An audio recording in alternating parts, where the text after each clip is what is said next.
Hello and welcome back to my series on running Frog God games, the Blight adventure path called the Levee. This is my final video in the series. I may do some more at some point, but for right now, this is the final video, and this is how I've actually run the game.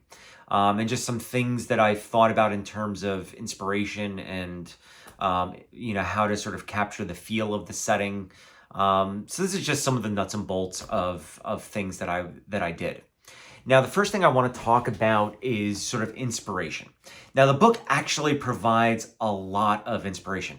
For each, in the chapters on the different districts, there are actually some nicely written blurbs and material talking about what each district looks like, smells like, the sights, the sounds, all the senses are sort of detailed as terms of what the players might experience. There's also descriptions of, that you can just read directly to your players if you want to, in order to capture the feel of each of the districts. They also provide, suggestions for books, movies, I think even music, things that they found influenced how they decided to create the city. They even offered some actual places within our world that they thought sort of captured some of the feel of what they were going for. So the book itself provides a lot of stuff. But there were a couple of things that I thought also influenced me, when I was starting to sort of think about how I wanted to present it and whatnot. One of the things that I like to do as a GM is I actually like to find pictures. I'll hunt down pictures online of things that I think represent what I'm going for.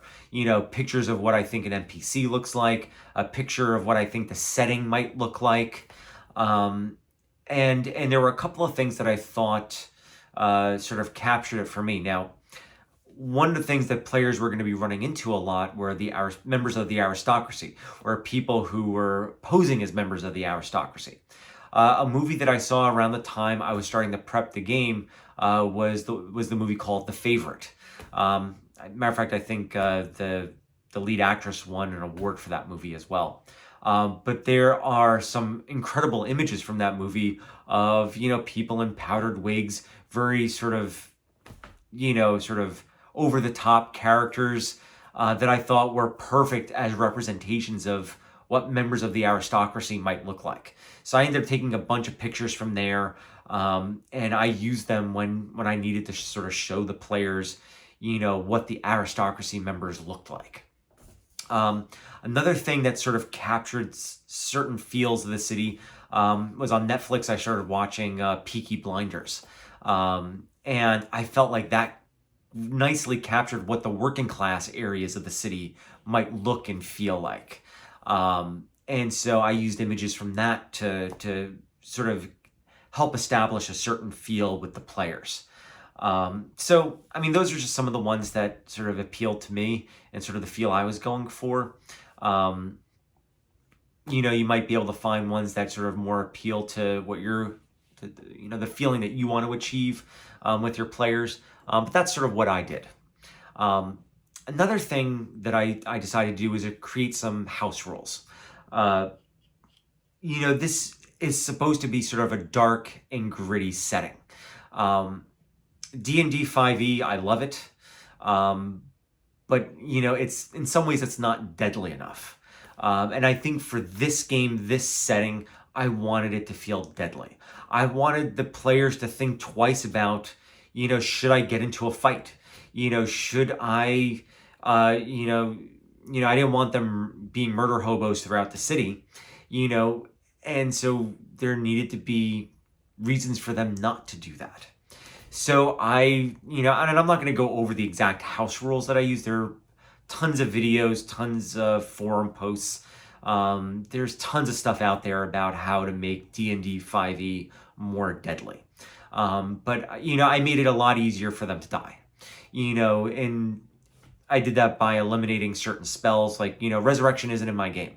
There were certain healing spells that I eliminated from the game. Things that I thought just made the game too easy, especially at certain levels. You know, I wanted them to be clever. I wanted them to think about how they were going to engage with the city rather than just going in there like a bull in a china shop. You know, I wanted to promote cleverness. Another thing that I did was I actually slowed down level progression in the first 3 levels. The way it is now, I mean, you go through levels, you make it to level 3 super fast.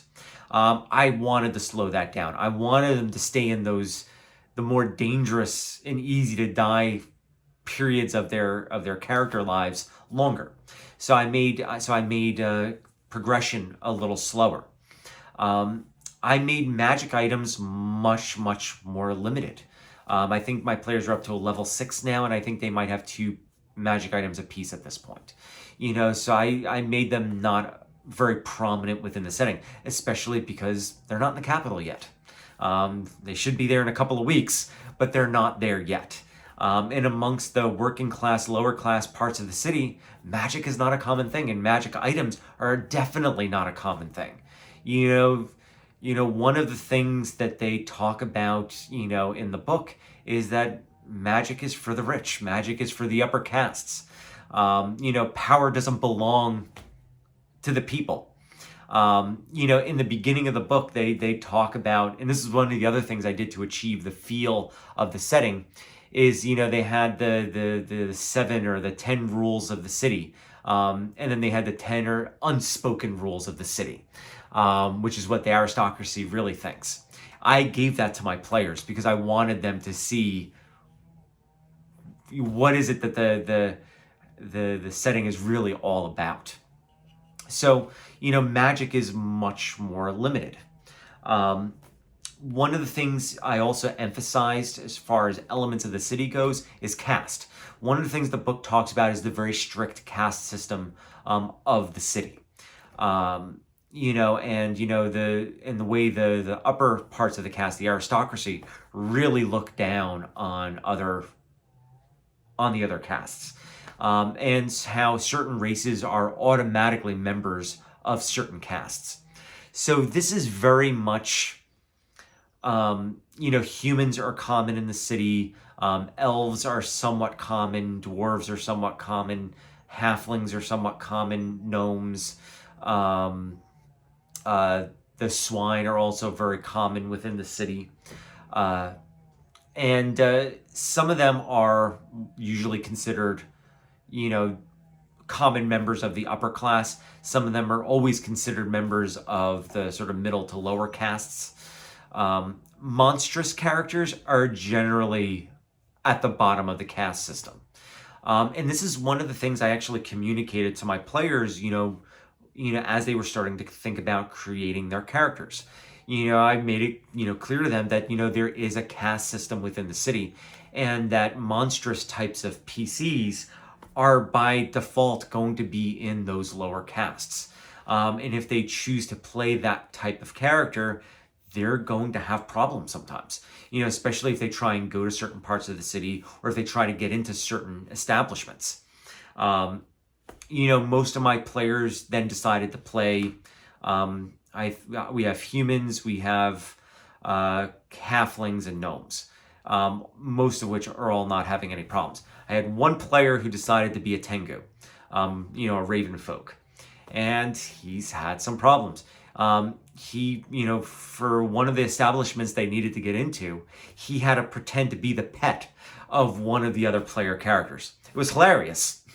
And he may have been a little chagrined by it, but you know, it was, you know, if he wanted to get into that establishment, he had to play a certain part in order to be allowed to go in. And, you know, this was the kind of thing I warned my players about, you know, during character creation. You know, so if they chose to play a monstrous character, they had to know that there might be times where stuff like this was going to come up. And they're going to encounter this again, you know, once they make the jump into going into the capital in the next couple of weeks.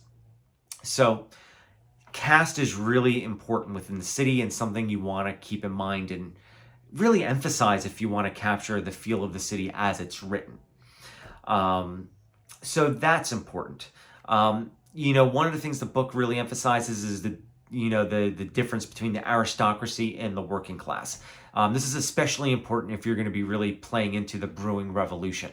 So that's something I've definitely been emphasizing, as the campaign has been progressing. One of the things that the book very much hints at here and there is that, getting away with murder isn't always easy, especially if you leave a body behind.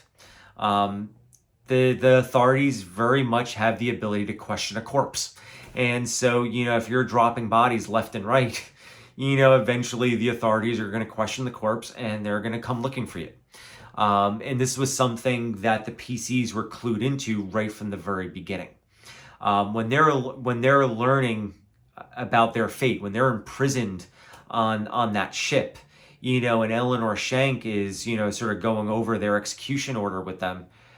She tells them, yeah, I mean, they want you executed and they want your corpses brought back to the capital for questioning. So right there from the very beginning, the players learn that, okay, dead doesn't mean your corpse still can't talk, and that the authorities are not going to question it.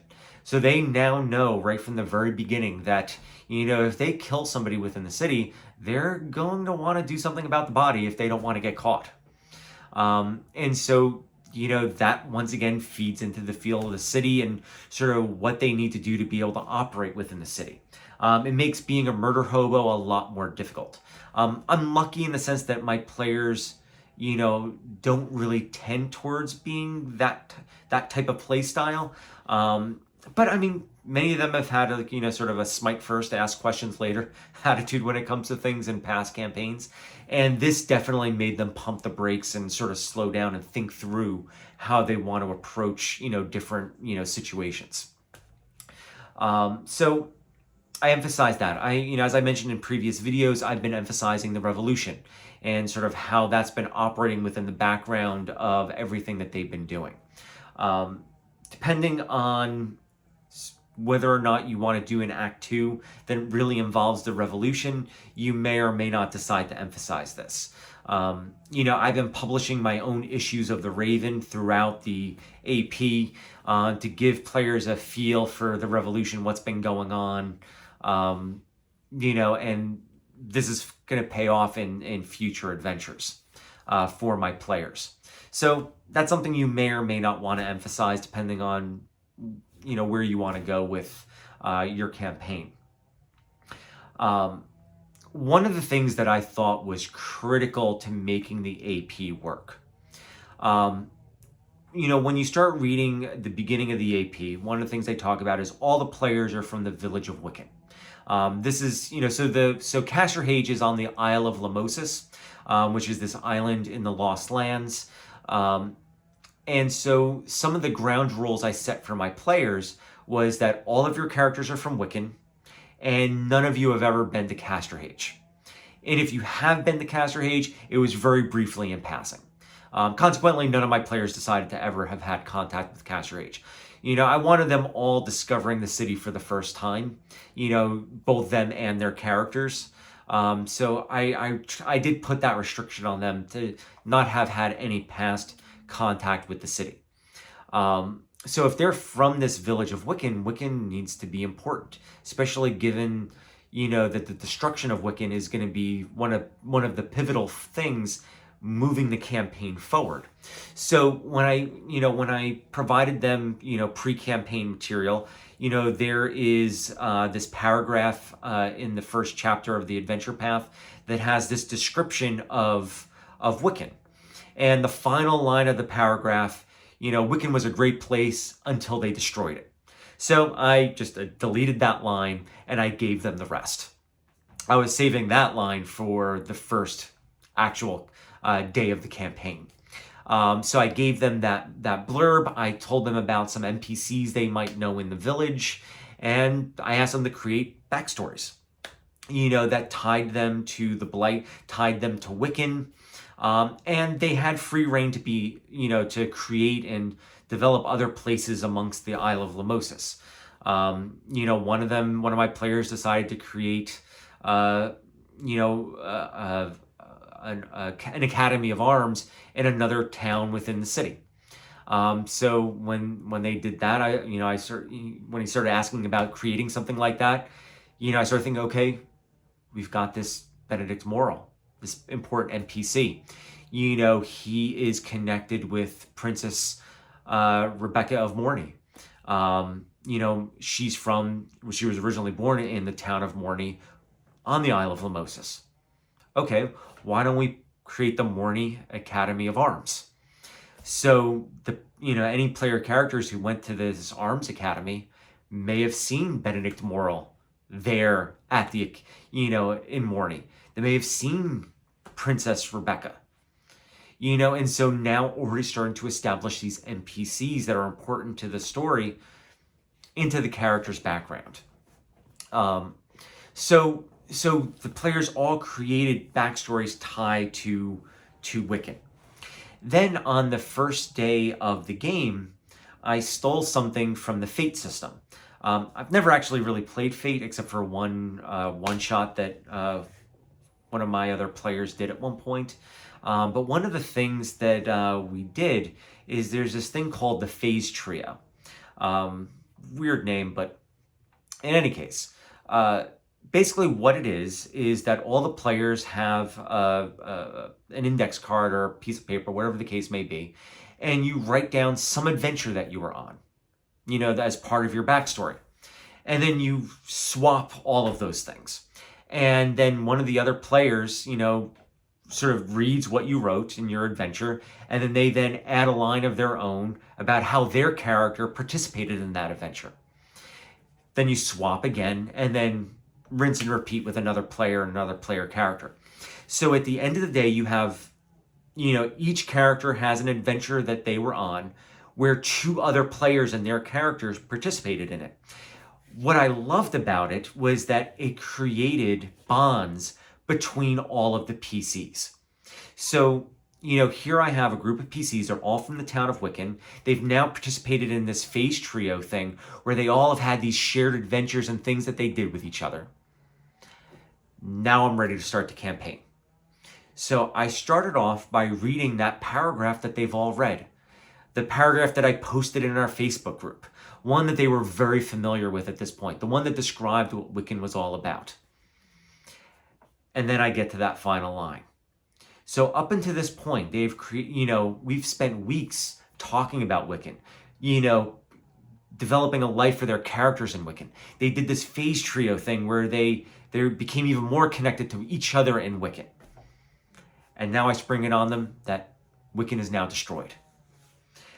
The gasps that my players, let out, when I read that final line, it was gratifying. And I don't think it would have had that much of an impact if you didn't do all that legwork, really sort of connecting them to the town. And now you have this great motivation for them to, one, find out what happened, two, to want to get some revenge possibly. So I felt that was important, and that's how I went about doing it. The other thing I did is I gave them a choice at this point. Now, the adventure actually starts with them imprisoned on the prison hulk, and them having to figure out how to get out of there. So this was sort of how I presented it to the players. I was like, okay, you now have your first important choice of the campaign. When we start, you're going to be imprisoned, and you're going to have to figure out how you're going to get out of it. Or we can play through a flashback sequence where you see and experience and go through what happened during the fall of Wiccan. Now, I want to sort of put this out there.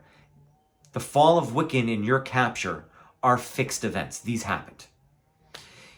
So if we decide to do the flashback, you're going to have opportunities to maybe do some stuff, explore some things, find out some information that maybe you might not otherwise have access to.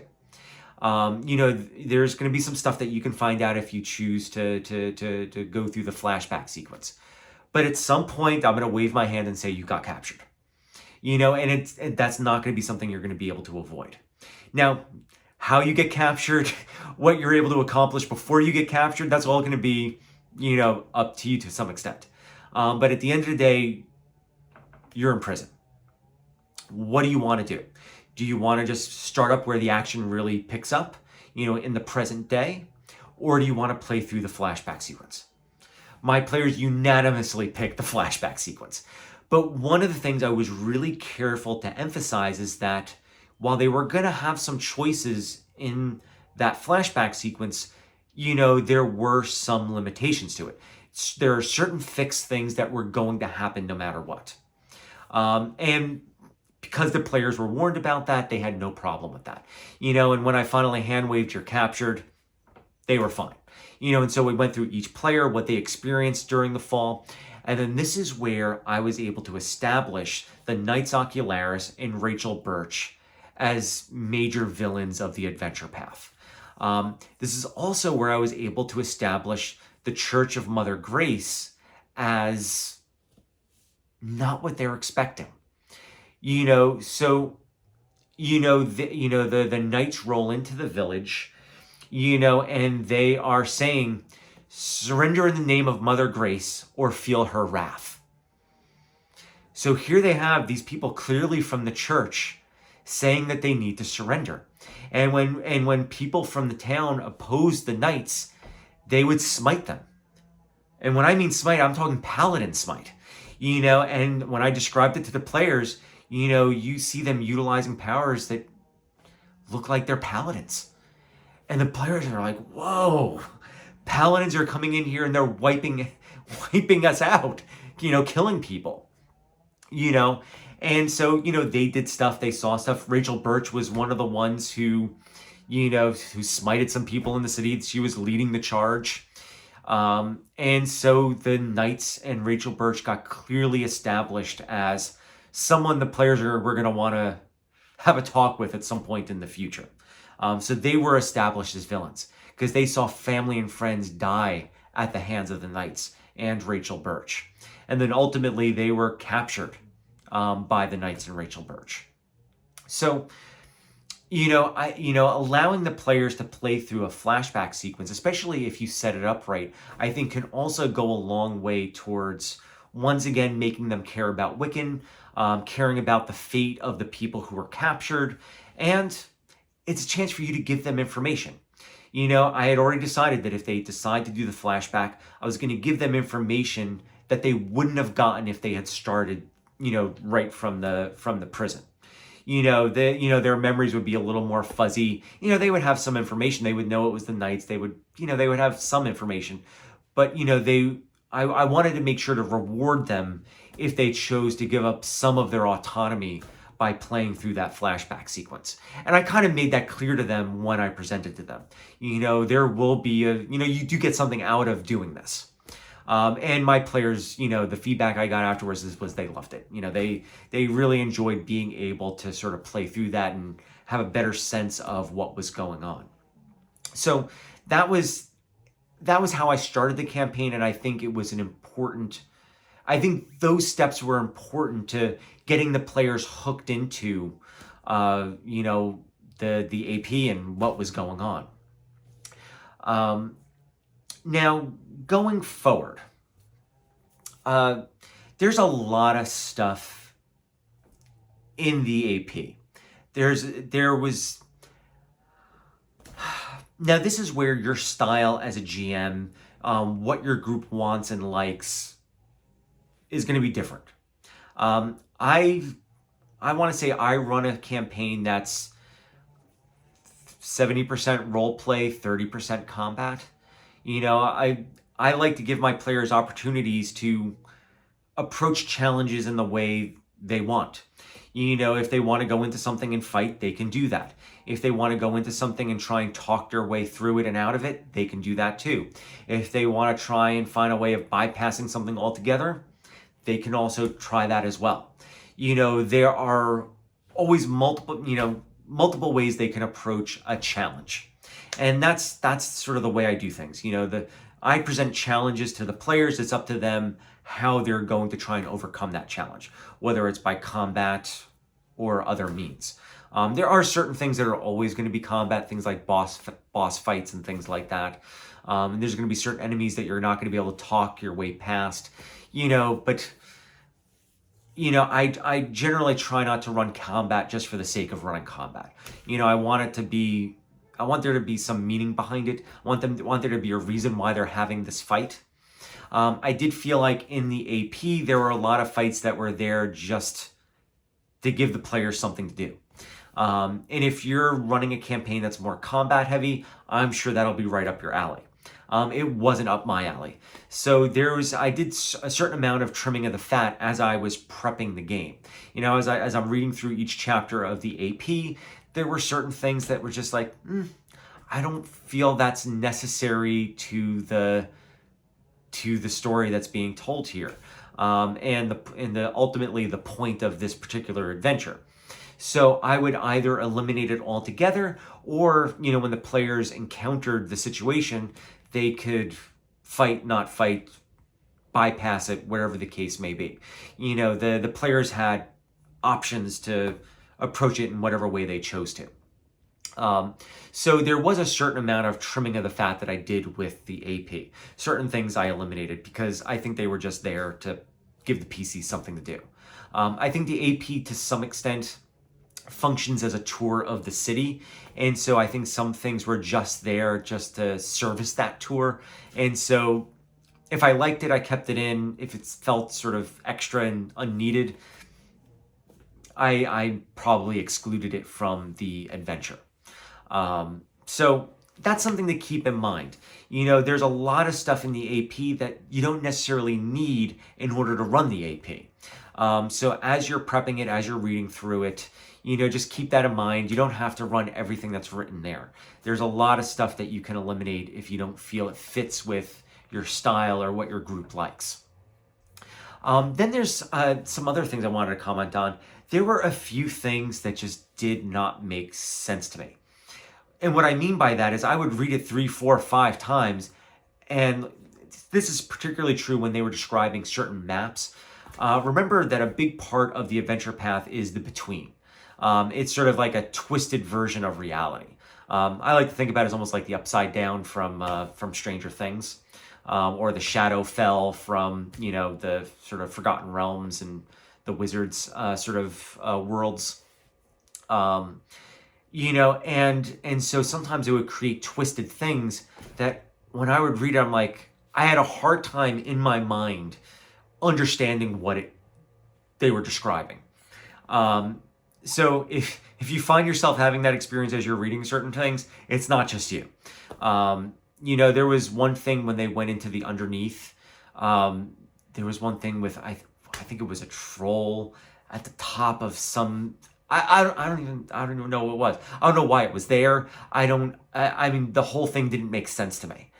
So I just cut it. I was like, I don't know what this is. I don't know why it's here. I don't understand any of this. And so I just cut it. In one of the final adventures when they go to the Susurrus Theater, in the between, there's this whole sequence where there's like this tree and there's a miniature town in the tree and there's all these things happening as they're going up trying to get to the vampires at the top.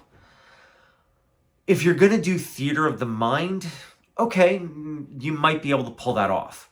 But even like in person, drawing some of this stuff out, it felt like a headache to try and draw that on the table.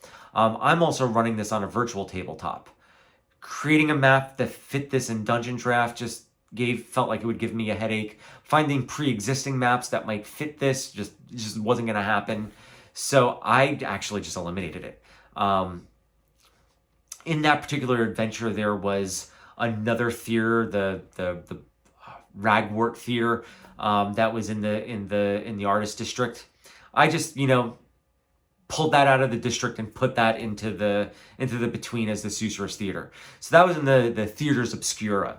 And so I just turned it into an actual theater, and I took some of the flavor from the way the Susurrus Theater was written and injected that into this theater. So the fact that they were talking about being there, this miniature town, I had it almost be like illusion magic in sort of where the seated areas of the theater were, where it looked like a city. And as they get close to the seats, the illusion breaks and they actually see their seated area.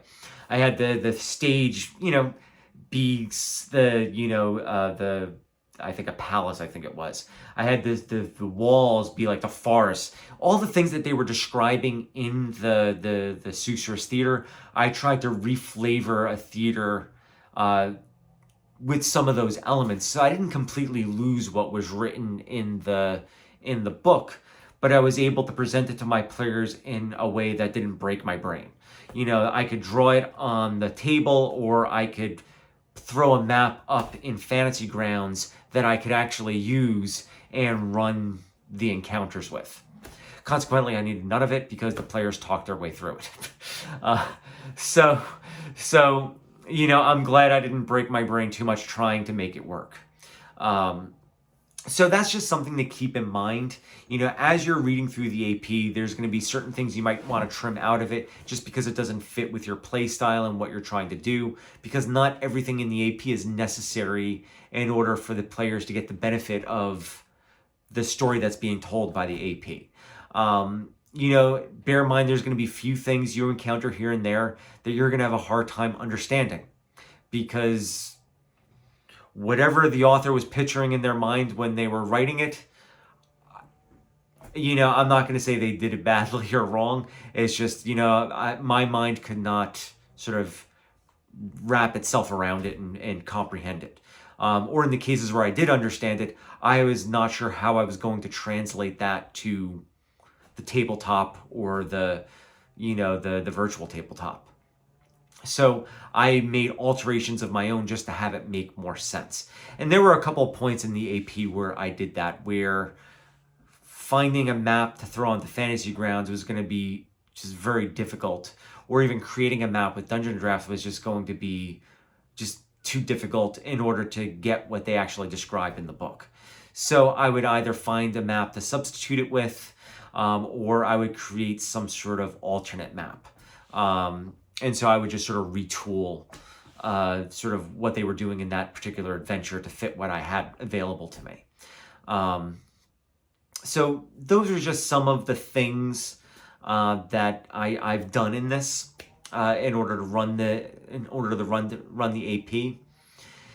Now, where I'm at right now with my PCs, we are right in the middle of Apotheosis, which is, I believe, Chapter 8. The players are currently battling Threnody, and once they're done with that, we're going to be finally going into the capital. So I'm very interested to see how that all plays out, which actually reminds me of another thing that I changed.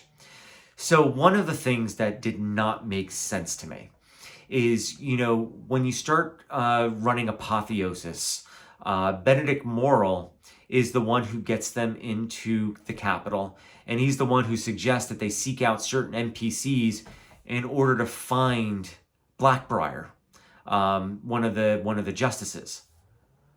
Now, the explanation he gives is that the justices are very paranoid, but if you're this high-ranking person in the capital, wouldn't you know where Blackbriar is?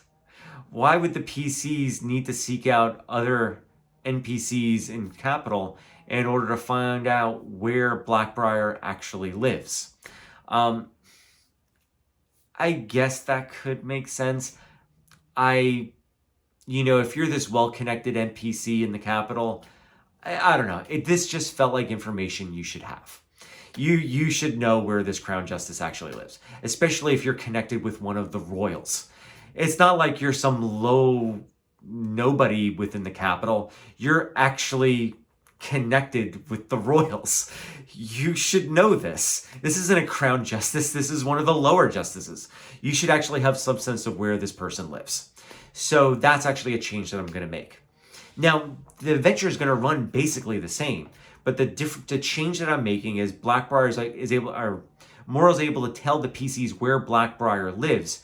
However, I don't know about his defenses. I don't know about what you're going to encounter when you go in there.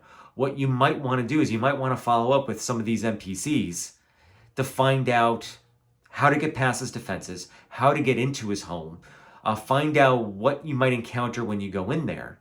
Basically, do some recon on this place that you're going to go into. This feels a lot more organic. It feels like a lot makes a lot more sense. And basically it changes nothing about the adventure, just what information the PCs are going to actually hunt down from these other NPCs. So that was another change that I'm making in the sort of the adventure coming up. I just didn't, the more I thought about it, the more it just didn't make sense that Benedict Morrill wouldn't know where Blackbriar lives. It just, I don't know, it just didn't make sense to me. If some of his underjustices know where he lives, why wouldn't other people know? So that was a change that I made to it. So that's where I'm at in the campaign. I might do another video going forward in terms of what actually ended up happening, other changes I might make. As I've mentioned throughout this, I'm planning on doing an Act 2. I don't have that mapped out too much yet because I don't know what the players are going to do ultimately. I don't know whether or not they're going to get the good ending or the more boring ending. They're going to be presented with a choice soon about supporting the beautiful and essentially supporting change within the city. Or are they going to oppose the beautiful and support the status quo? I don't know what they're going to pick. I've been weighting it towards them supporting the beautiful by providing them reasons why they might, about how she's actually good, but they might ultimately decide that some of her methods are questionable and decide, like, you know what, I think what you're doing is good, but I just can't support that. So they might make that choice. I don't know. I'm really interested to see what they pick. I do hope they pick the supporter. I feel it's the more interesting ending, especially for what I potentially might plan for Act 2. I think having Demorial be set up against the beautiful and have her forces versus the beautiful's forces, I think could potentially create just a very interesting scenario for the players. And then if, the beautiful goes too far in sort of trying to bring her vision to life, I think that can be really interesting to see how the PCs respond to that and what ultimately they decide to do. They might go from supporting the beautiful to now thinking that she's gone too far and she needs to go. But I guess we'll have to wait and see what they decide to do. Because, maybe they'll just use her to defeat the aristocracy and then overthrow the beautiful. I guess we'll see. So that's it. This is my series on the Blight and running the Levee adventure path. I don't have any other videos planned at this point. Feel free to comment on any of the videos if you have questions or comments or things that you want, more clarification on. I'll either answer directly in the comments, or if I get enough questions or some questions seem to come up a lot, maybe I'll do another video just addressing those questions specifically. I'm going to post these videos in a couple of places.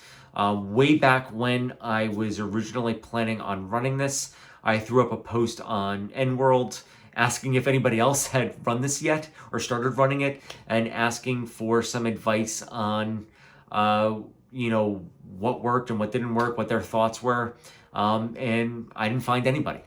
Then there was a podcast of a group of players and a GM actually starting to run the Levee. I think maybe they finished the first adventure and then it sort of died. And so I was able to get a little insight from watching that, but not a whole lot. So there wasn't really much out there. So I'm going to post this in some of the places where I posted, trying to get some information. And so this information will hopefully be out there for people to find. And, if you're looking to run this AP, hopefully you find this helpful.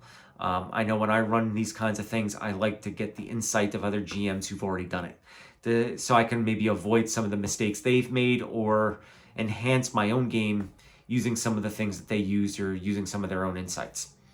So hopefully you find this useful. And like I said, comment and with any questions you might have, and I'll do my best to sort of answer them and give you my opinion on sort of whatever they are. So thank you for watching these if you've stuck through all of them. And I hope your campaign is awesome, and I hope you enjoy the Blight as much as I've been enjoying it. I love it, and it's the reason why I decided to do these videos. All right, take care, and see you again.